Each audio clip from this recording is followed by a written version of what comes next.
welcome back to Zola's Feast. To all my regular subscribers, hi guys, welcome home. To anybody new here, hit that subscribe button right now.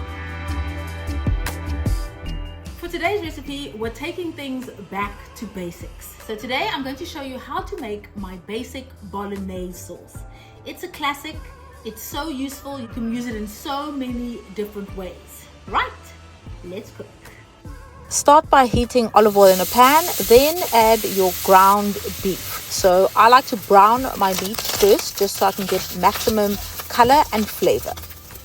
Once your meat is beautifully browned, time to add your aromatics, onion, carrots and celery.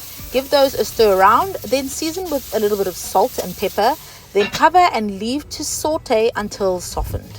Time now to add your flavoring, so dried oregano, tomato paste and garlic. Give that a stir around and make sure you cook up the tomato paste for at least a minute. Then you can add a tin of Italian tomatoes. Make sure you crush those up. Swirl the tin out with some stock and then add the remaining stock.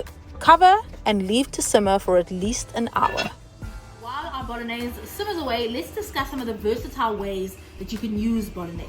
There's obviously the one that everybody knows and loves, using it with pasta, spaghetti, or even lasagna, or any type of pasta shape that you enjoy.